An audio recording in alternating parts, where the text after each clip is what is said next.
Welcome to Sachin mobile world. सारे भाइयों का स्वागत है फिर से एक नई वीडियो में। तो भाई आए हमारे पास से फ़ोन लेने के लिए। भाई क्या नाम है आपका? हिमांशु। हिमांशु नाम है भाई का। कहाँ से आए? बिचमा से। बिचमा से भाई आए। भाई को दिया हमने Vivo T2X 6128 में ब्लैक कलर रहने वाला है फ़ोन का।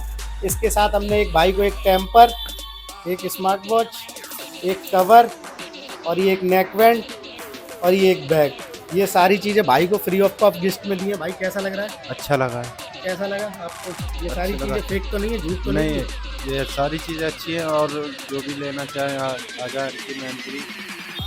जिस किसी भाई को फ़ोन चाहिए वो आ सकता है, हमसे कांटेक्ट कर सकता है। Radha Raman road, hero agency के ठीक सामने, सचिन मोबाइल वर्ल्ड। जिसको भी चाहिए वो दिए हुए स्क्रीन के नंबर पर कांटेक्ट कर सकता है। Thank you.